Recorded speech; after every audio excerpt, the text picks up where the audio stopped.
you know, I am Lee Hall, the author of On Their Own Terms, Animal Liberation for the 21st Century, and here it is. And it's at a lower rate today. If you're interested in getting it today, it's $10. So when I'm out and about, it becomes $10, which is a deal. And I think you'll enjoy it and find some things to disagree with. And disagreeing is great because it gets us thinking. So as well as things to agree with. A conversation, a debate. I think we need as much debate and conversation in our movement as we can possibly get. In a good way, in a positive way. But before I go on, I want us all to really make some joyful noise for our wonderful organizer, every year a stalwart for making this happen, and that is Pamela Rice. Pamela Rice. Pamela, where are you? Pamela Rice. You! Thank you, Pamela. This is, speaking of my book, I'm going to say this is the first time I've been speaking at Veggie Pride, that this is a crowd-funded work, that I'm here as a crowd-funded presentation. And several people, and I'm going to name them, 4 people by name, have made it possible for me to be here today. I am an independent author and scholar. And there is a website called Patreon, like the patrons of the art, but Patreon has an E in it. And if you go to patreon.com/Lee Hall, you'll find my studio for the art of animal liberation. And that's how I'm able to do my travel.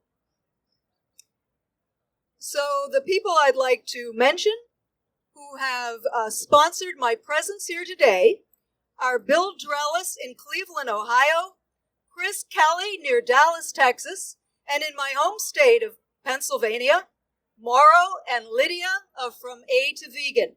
I thank my patrons for bringing me here. Thank you. Veggie Pride, the parade and our gathering here, is a time and a place for plant-powered folks to be obvious and out on the streets and a little flamboyant. And it is also a time where we educate, where we converse, where we debate. So there's an educational component, and we are here. You are here. Thank you for being here for this. Your presence today is so important. Let me put in context what your presence, the meaning that all of us are offering by doing a pride parade, by bringing this back to the word pride and the history of pride parades.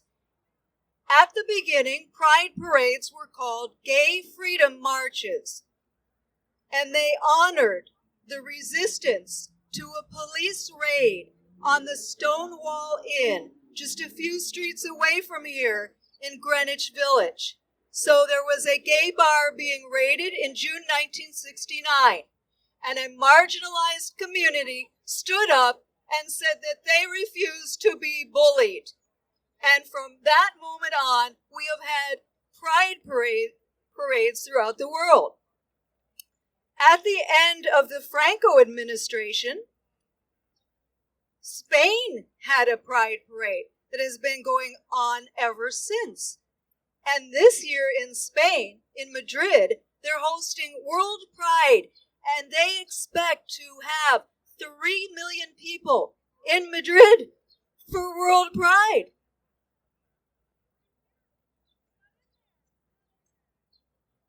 Yay, World Pride Parade in Madrid. Woo! 3 million people.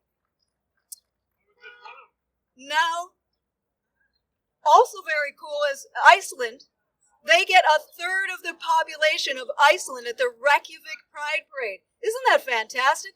Well, Iceland has about 300,000 people living in it. So when they get 100,000 people at a parade, that's a third of their population. So that's pretty cool too. But it's the meaning of this Pride Parade is still very much also about resistance. You know, in 74 countries in the world, it's illegal not to be straight.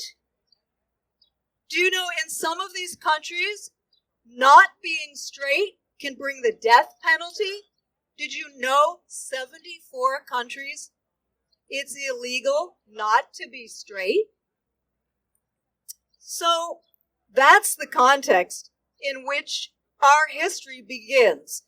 And Veggie Pride, well, it started in Paris.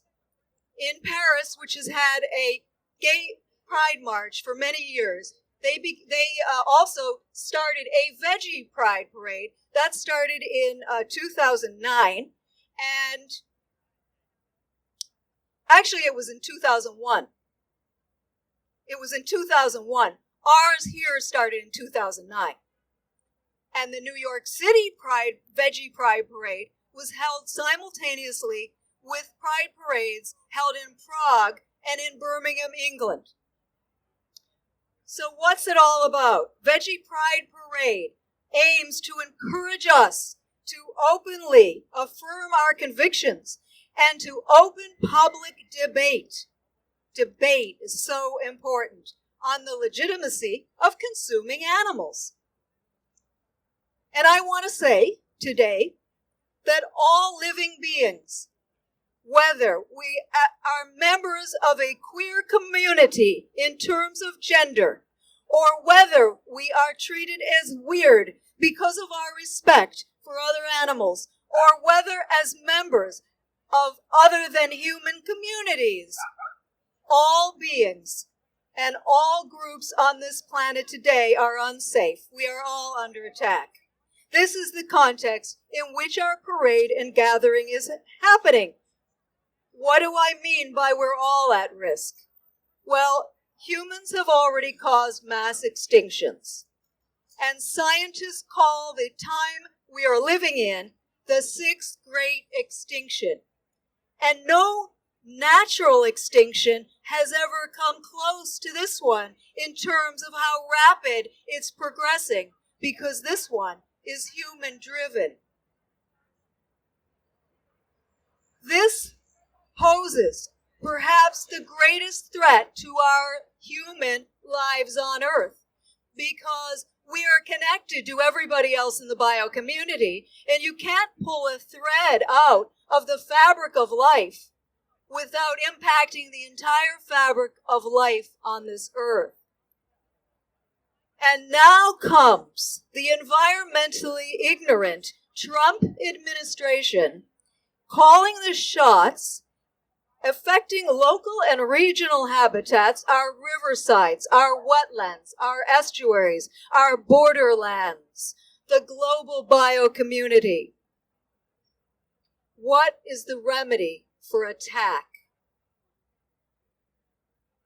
What is the remedy? Our policymakers must focus on basic well-being, beginning by ensuring that we are all safe to attain it. But governments so often behave in quite the opposite way. Do you remember what George Carlin said about governments? What did George Carlin tell us about our government?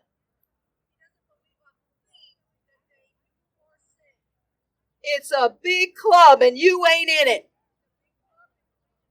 Political figures routinely are weakening social safety nets and environmental awareness and redirecting resources which ought to be supporting the well-being of human people and other living beings and habitat.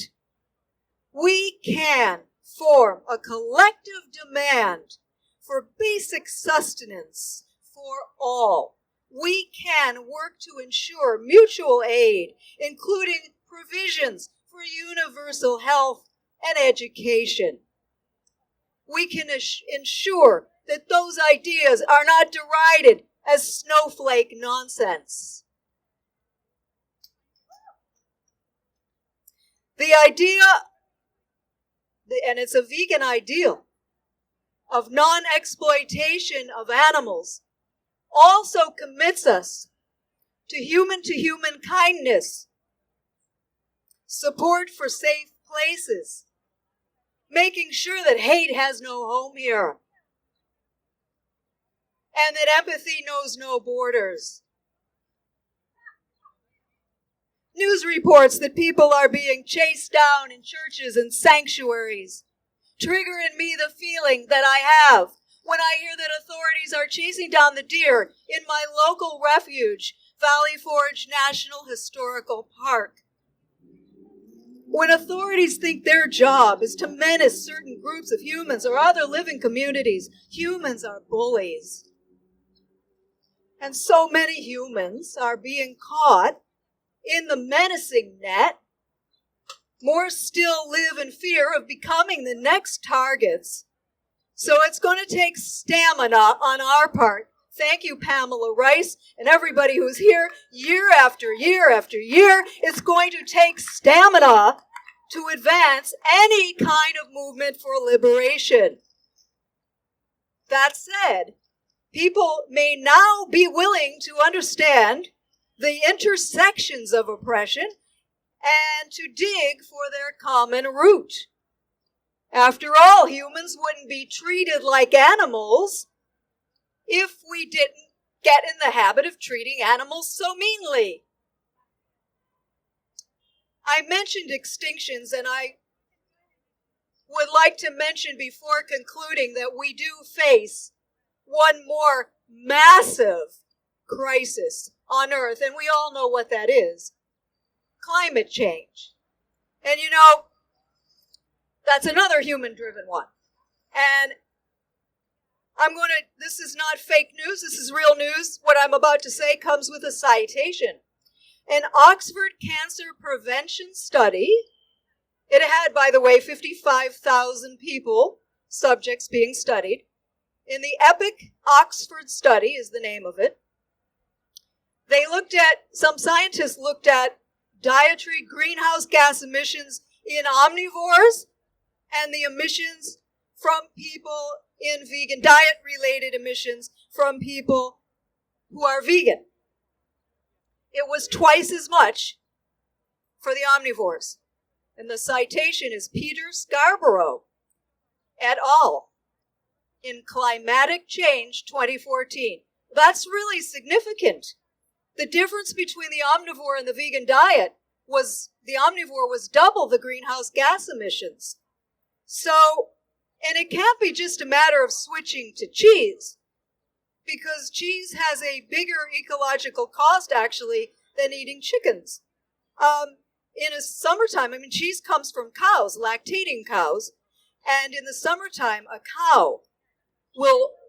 lactating cow will drink 4 times as much liquid as they produce for the owner.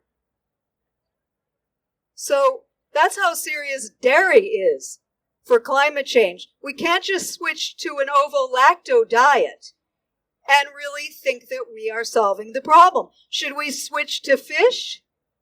That's the greenhouse, that's the energy use equivalent of cows.